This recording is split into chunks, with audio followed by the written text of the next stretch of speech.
לבריונות ואלימות ברשת יש הרבה השפעות רבות הבאות לידי ביטוי בהטרדה, השמצה, התחזות, איומים ועוד. השפעות אלו באות לידי ביטוי גם בפלטפורמה חדשה ואלימה שהוקמה על ידי בני נוער ברשת והתעצמה בחודשים האחרונים. מעבר להשמצות, שיימינג או מסרים פוגעניים, היא גולשת לביצוע עבירות פליליות תוך פגיעה בפרטיותם של הקורבנות, עבירות סחיטה, איומים והטרדות. מדובר בתופעה רחבת היקף ובמרכזה עמוד אינסטגרם.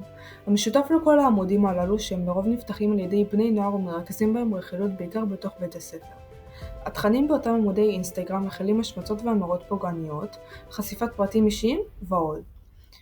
את הבדיקה, המעקב, הבקרה והחקירות הפליליות מנהלת מפקדת מוקד 105 בלהב 433 במשטרה, סנ"צ יפעת חסון, שמטרתה היא להגן על קורבנות קטינים ברשת.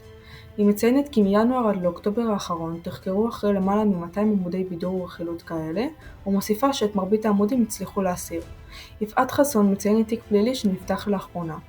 עמוד באינסטגרם תחת השם אשדוד בידור שבו עלו תמונות שנערכו באמצעות תוכנת ה-AI ונחצו לרף הפלילי.